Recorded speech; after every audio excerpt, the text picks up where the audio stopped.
Cancelled. Schweezy. But anyways, though, what did I watch on TV? I watched a ton of Intervention, dude. I'm trying to tone down the drinking. That's why I took an edible for Easter. Yeah, I'm trying to tone down the drinking and stuff like that. So, really, so what did I do? I decided to watch a bunch of Intervention. A&E, I never thought about A&E's catalog of trash TV. This is trash TV, but yeah, it is trash TV. But like, A&E's no. Spike is the one who has cops. I digress. We're using the buck and big words today, Schweezy. We pulling out the big bucks for the big words, there, bud. Anyways, yeah. So yeah. Anyways, though, we did watch a ton of Intervention when I was in high school, back in the late aughts. Back in those days, yeah, we watched a lot of Intervention, and I thought bringing it back into my life would help with would help me, take a break. Anyways, though, what is Intervention? Some of you don't know what Intervention is, and so now I'm here to tell you what Intervention is. Intervention, this is from Wikipedia. Intervention is an American documentary series that premiered on March 6, 2005 on A&E. It follows one or two participants who are dependent on or addicted to drugs and or alcohol. They are documented in anticipation for an intervention meeting by friends or family. During the intervention meeting, loved ones give the addict an ultimatum: go to an inpatient drug rehabilitation program immediately or else risk losing contact, income, or other privileges.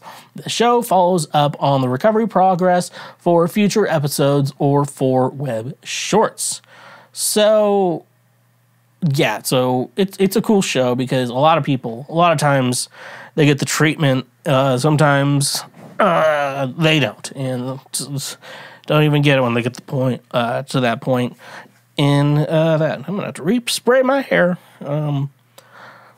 Yeah, I don't think they get the point of that. So, it's but when people go sober, though, their appearance changes drastically. They go from skin and bones to has a body,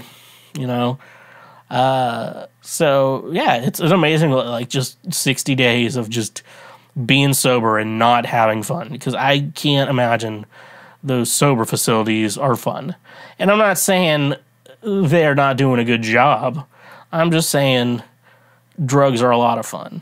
Drinking is a lot of fun. I'm just saying, to be honest, when it's like one of the cheapest ways, just have fun. And then the next day you don't. So yeah, no, those appearances are good though. Well, yeah, no, I'm thinking about how better people are looking, but I gotta say, this is not a good show for dieting motivation.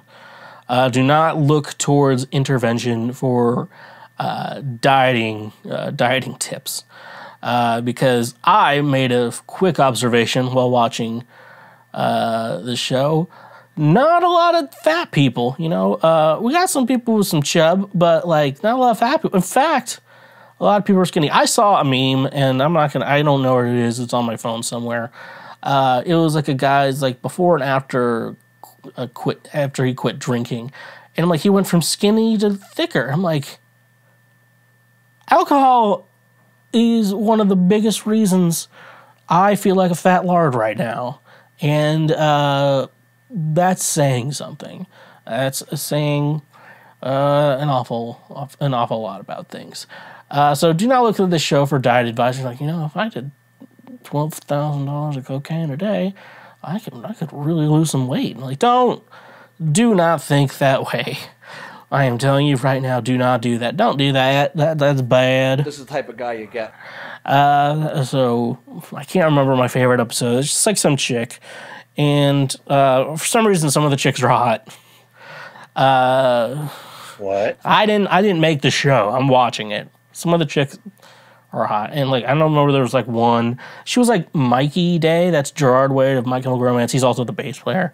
I thought he would rather me say brother of Gerard Way than bass player for My Chemical Romance. So this hot chick was with the bass player from My Chemical Romance. No, I like Mikey Day. And, like, she used to be, like, a model in, like, the model, what was it? The San Francisco Bay. But then, yeah, and then she got onto drugs with Mikey because he was doing drugs. Why do you think the band's called My Chemical Romance? Cool shit there. But anyways, there was another episode that was my fucking favorite. It was just like a nice. It was she was kind of cute, and like she was sober 60 days. That's when they did the interview. I'm like, oh man, she's super hot now, and then. And immediately it cut it was the fastest cut ever made in a movie ever. It was then immediately switched to sad music. It just went from happy to just immediately sad so fast, and the screen said shortly after filming she relapsed. she's still an addict. I'm like, what? It was so fast. It was like looking so nice and good, and it relapsed. Oh, that's so sad. And addicts relapse. It happens, folks. You just gotta try really hard. Don't be stingy. And don't be stingy there. Come on, Mark. Don't be stingy. Negative thing about the show is, and it's kind of heartbreaking to be honest with they're breaking up couples. These junkies they have like a partner with them, and they're both skinny. I know you're wondering, were they fat? No, they're always pretty skinny. It's like he has this house, but his mom's afraid to go over there. It's a clean, but she's scared of the drugs she'll see. And then it's just in like where the dining room should be. It's just a lady sleeping. Oh, that's my girl. That's my girl. It's no bed. They sold it for crack. It was my girl. Like, it's like, oh, maybe that'll be my choice before I go. I think my bottom three for how desperate am I to be to not die alone would be what was it? Finding a junkie, just feeding a junkie, Philippines, and if I strike out with everything in the Philippines, even the ones I'm not attracted to, if I strike out there. North Korea, they'll let you in, or because I guess they have more women than men, which I feel like is not necessarily a big problem because they could just go poly and you can get more couples. Like men can have a lot of kids if like there are different women and they try to get something baking in the oven.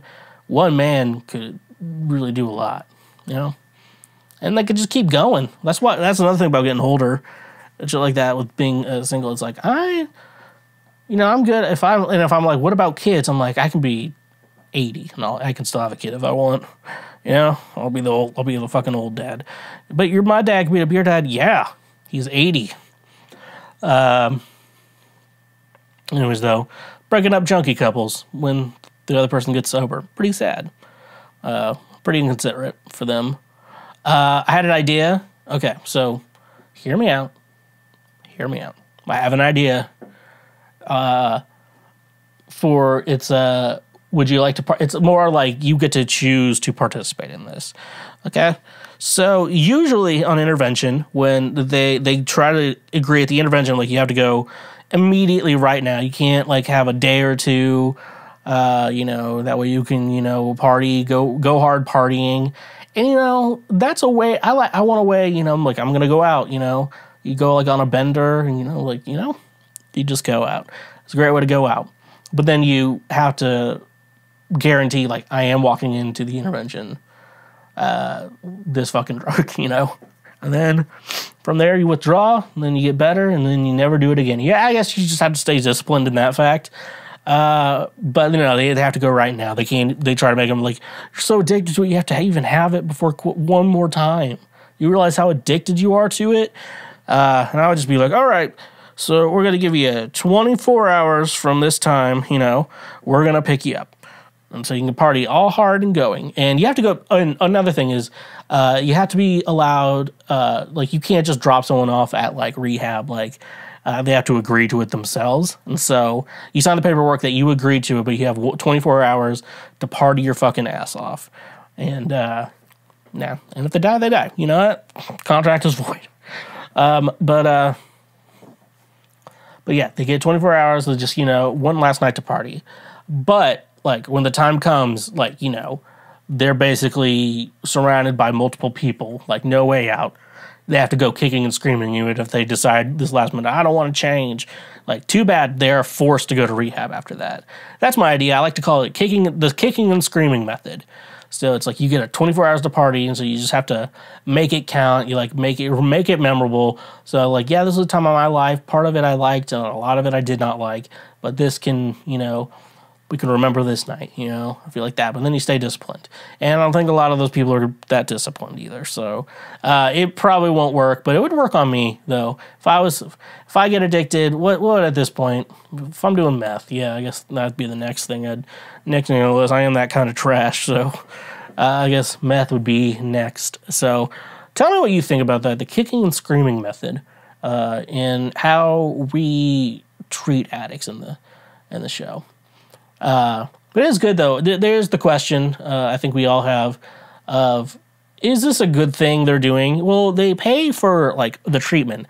And honestly, rehab treatment is probably a reason why most people aren't clean and they just struggle and go on doubts more and less and stuff like that, or, be able to work in a way that's, like, productive and still be able to use it, and it just takes over their life, and their lives may be shorter and we have to deal with it, or we can get them the treatment they need, and camera crew is going to follow them around and show them that they're probably worse than they actually are, and so it's like they're getting exploited, but they're getting treatment.